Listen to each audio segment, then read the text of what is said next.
अब यहाँ पे जीम का ये अंदाज हो जाएगा जीम, और आगे हम नून जब लिखेंगे इस तरह जीम जान चेन चन हिम हन खेम खन, ये साउंड इसकी शुमार होंगी।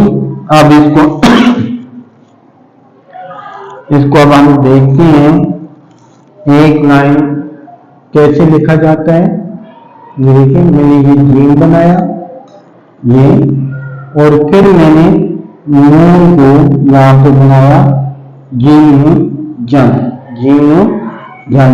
फिर एक दफा देखें जीम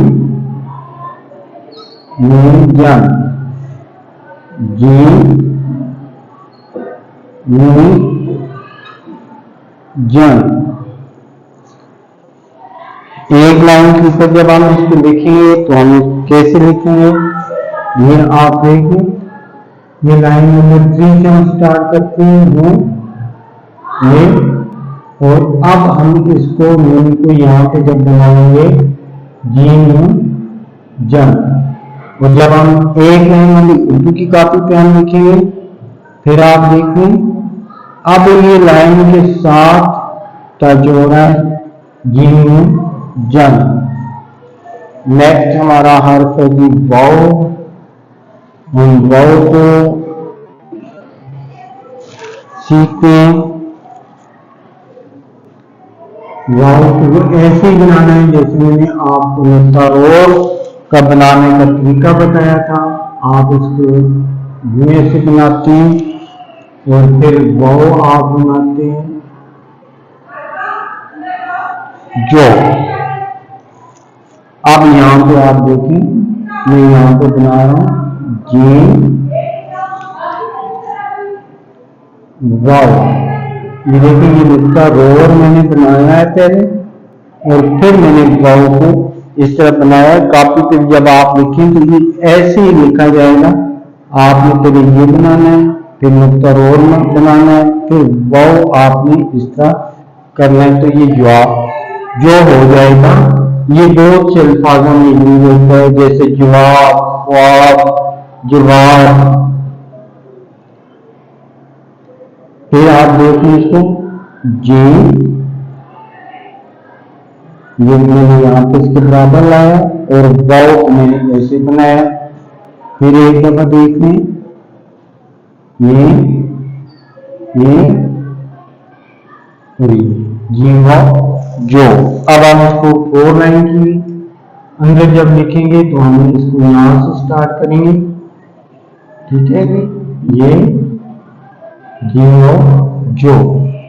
अब जब हम इसको उर्दू वाली कॉपी पे लिखेंगे, अब ये वाव हमारा लाइन से ऊपर रहेगा, लाइन से नीचे नहीं आएगा। देखिए यहाँ पे मैंने लाइन के साथ मिलाया है और यहाँ पे मैंने लाइन के साथ नहीं मिलाया, क्योंकि ये बगैर दायरे वाला हर्फ है। और क्या बगैर दायरे वाला हर्फ है, तो ये लाइन से ऊपर रखे गए हैं और दायरे वाले हर्फ लाइन के साथ जोड़कर लिखे गए हैं। अब हम जीम है जा सीखेंगे एक इस्तिहा के साथ। जीम है जा जब हम इसको बनाएंगे तो अब हमारा ये लफ्ज हर्फ कैसा बनेगा, यूं ऐसे बन जाएगा। अब आप जब हम इसको बड़ा करके लिखते हैं ताकि आपको अच्छी तरह से समझ आए, जीम है जा।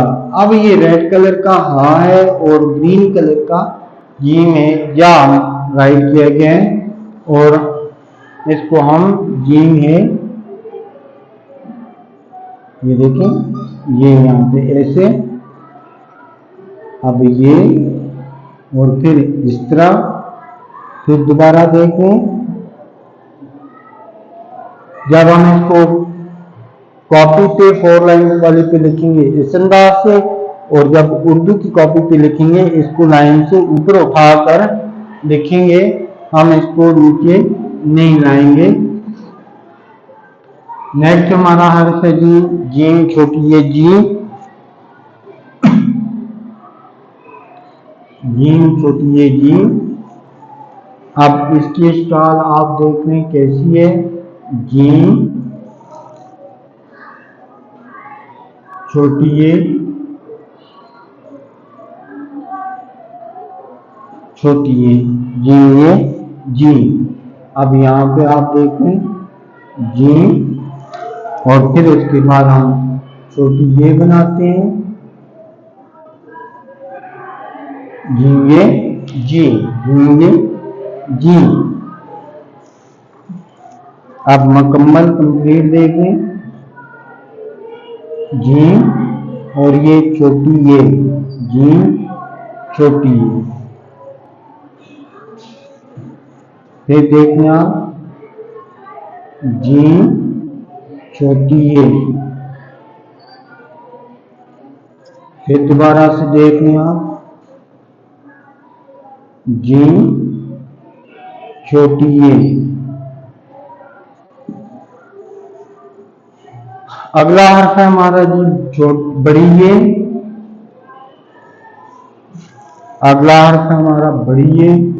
जब हम जीम के साथ बड़ी ये को लिखते हैं तो फिर हमारा हर्फ इस अंदाज से बनाया जाता है, जीम बड़ी ये।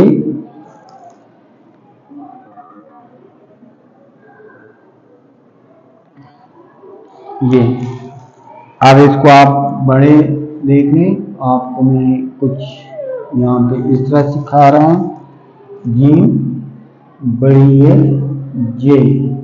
अब आप याद रखना कि जब भी इसको हम बनाते हैं तो जीम हमारा बड़ी ये के सिर इसके पास करीब होता है, और तलवारी ये जो हम आगे बनाते हैं वो काफी आगे तक हम बनाते हैं।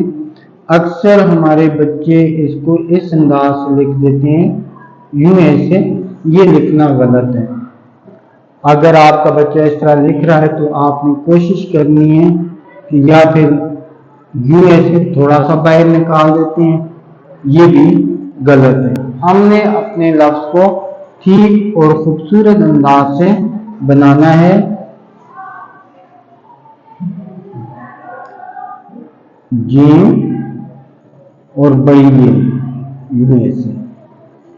फिर देखें, जीम और बड़ी ये हमने इस अंदाज से अपने अल्फाज बनाने हैं।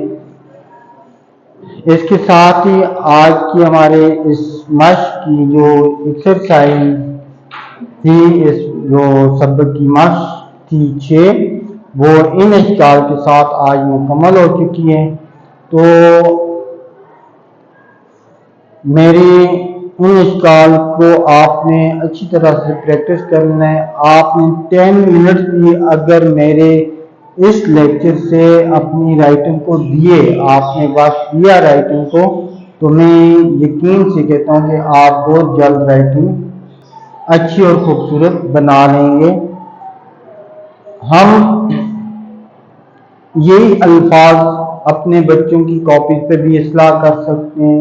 कॉपी स्कूल में चेक होती है तो टीचर की गलती होती है तो आपने उसे भी आप करेक्ट कर सकते हैं। ये आपके लिए बहुत अहम चीज़ है, बहुत ही लाजमी चीज़ है। आप इसको देखें और इससे प्रैक्टिस करें, लिखें, ताकि आपकी राइटिंग अच्छी हो। आज की हमारी ये क्लास इन अल्फाज के साथ, इन हरूफ के साथ कंप्लीट होती है। मैं अब आपसे इजाज़त चाहूँगा। इंशाअल्लाह ताला अगली क्लास में दोबारा मुलाकात होगी। अल्लाह हाफिज़।